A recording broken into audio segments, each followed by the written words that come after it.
नमस्कार। मैं राकेश वर्मा आप सभी का स्वागत करता हूं आपके अपने परिवार एसएन गुरुकुल पर। बिहार में बीपीएससी आयोग के द्वारा 2 चरणों में 1.5 लाख से भी अत्यधिक शिक्षक शिक्षिकाओं का कक्षा प्रथम से लेकर के 12वीं तक के विभिन्न विद्यालयों में भर्ती हुई। टीआरई 1 टीआरई 2 के नाम से जाना जाता है।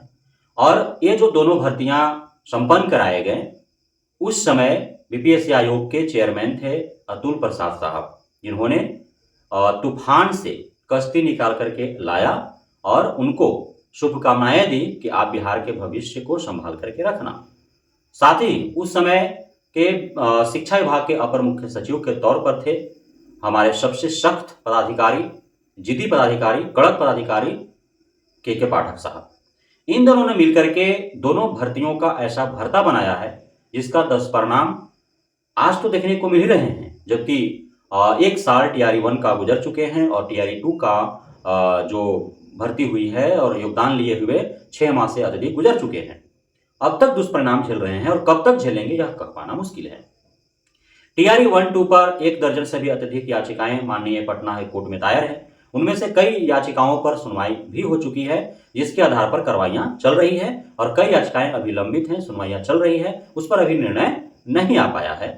अब कब तक निर्णय आएंगे, क्या कुछ निर्णय आएंगे और उस पर शिक्षा विभाग क्या कुछ एक्शन लेता है, उसका दुष्परिणाम किन किन शिक्षकों को झेलना पड़ता है, यह भी कह पाना मुश्किल है। टीआरई 2 के दरमियान जो है सबसे बड़ा बदलाव देखने को मिला था। बीपीएससी आयोग के उस समय के चेयरमैन अतुल प्रसाद ने क्या किया कि जब परीक्षाएं पड़ गई, उसके उपरांत भाषा अर्हता को शून्य कर दिया गया। अर्थात वैसे अभ्यर्थी जो मुख्य विषय में अर्थात जो पेपर 1 था उसमें यदि उत्तीर्ण है वो, और जो भाषा का जो पेपर था उसमें यदि अनुत्तीर्ण है तो भी उसका सिलेक्शन होगा, मेरिट सूची में उसका नाम दर्ज होगा। इस प्रकार से उन्होंने घोषणा कर दी। 150 अंक के प्रश्न पत्र थे, तो उसमें जो है 120 अंक मुख्य पेपर के रूप में था और 30 अंक वाला जो था वो द्वितीय पेपर के रूप में क्वालिफाइंग लैंग्वेज का था। तो क्वालिफाइंग लैंग्वेज में क्वालिफाई करना तो अनिवार्य था विज्ञापन के अनुरूप, लेकिन विज्ञापन को संशोधित करके और परीक्षा होने के उपरांत और भाषा अर्हता को शून्य कर दिया कि जो भाषा फेल भी होगा तो वो भी जो है शिक्षक बन सकता है।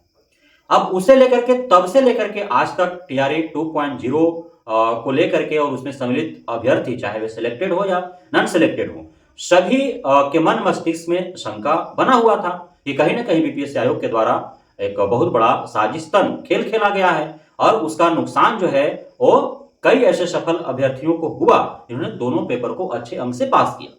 लेकिन अब दोनों पेपर की तैयारी करनी थी, इस वजह से थोड़ा जो मेन पेपर था 120 अंक वाला उसमें कम अंक रह गया और वो 1-2 अंकों से पीछे रह गया।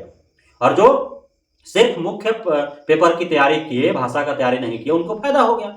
उन्होंने सिर्फ उसी को फोकस किया, उसको अच्छा अंक ला दिया, जबकि भाषा में फेल रहे हैं, बावजूद इसके वे शिक्षक बन गए। और जो दोनों में अच्छे अंक ला करके पास हो गए वे जो है सड़कों पर हैं। तो इसलिए जो है सड़क से सदन तक, रोड से कोर्ट तक जो है मामले उठाए गए हैं और इसे लेकर के अब शिक्षा विभाग सजग हो चुकी है। कई दफा शिक्षक अभ्यर्थियों के द्वारा आरटीआई के माध्यम से बीपीएससी आयोग से जवाब मांगे गए और उसमें जो खुलासे हुए वो चौंका देने वाले थे।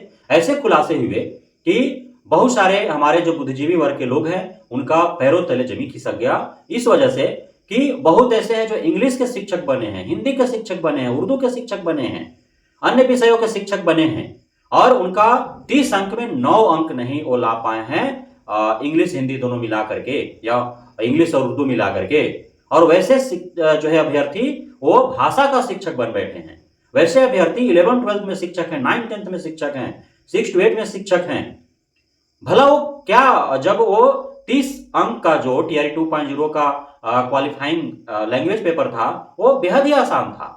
आंख मूंद करके भी कोई यदि सही से गोला रंग देता 30 का 30 तो उसका भी 9 अंक 10 अंक आ जाते। बावजूद इसके आखिर कितना लापरवाही उन अभ्यर्थियों ने किया जिन्होंने भाषा में 9 अंक भी ला पाने में सक्षम नहीं हो पाए और 120 अंक वाला जो मुख्य पेपर था उसमें उतना कटअप हाई जाने के उपरांत भी उस कटअप को उन्होंने क्रॉस किया, उस कटअप को उन्होंने अप्रोच किया और मेरिट सूची में जगह बना लिए।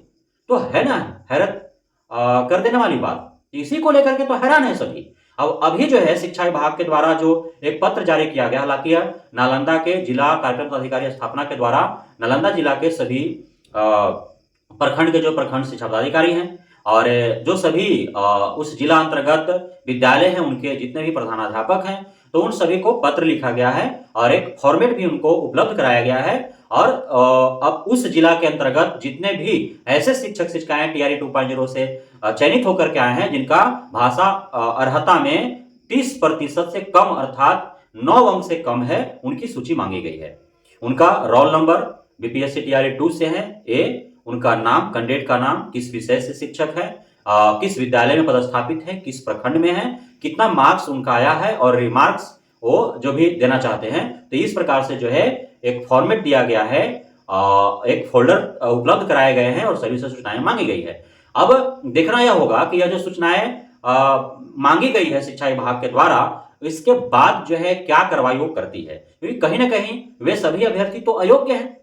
जो भाषा अर्हता शून्य करने के उपरांत वे मेरिट सूची में जगह बना पाए और शिक्षक बन गए, तो वे सभी अयोग्य हैं। जिस प्रकार के माननीय पटना हाईकोर्ट के आदेश के बाद दूसरे राज्यों के वैसे शिक्षक शिक्षिकाएं जिनका सीटेट में या फिर बीटेट स्टेट में उनका यदि 60% से कम अंक है, नहीं अर्थात जो बिहार से बाहरी या फिर सामान्य वर्ग के लिए जो निर्धारित अर्हता है, यदि वे उस अनुरूप नहीं हैं तो उनको बाहर निकाला जा रहा है।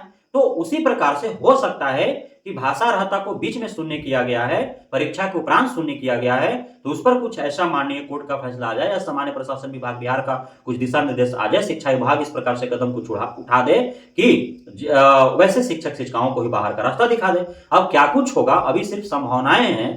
क्यों आखिर सूची मांगी जा रही है, क्या उसके बाद का कार्रवाई होगा, यह जो है देखने वाली बात होगी। तब तक के लिए इंतजार करें। बहुत बहुत धन्यवाद आप सभी साथियों का हमारे साथ जुड़े रहने के लिए, बने रहने के लिए, हमें इतना प्यार देने के लिए, भरोसा बनाए रखने के लिए।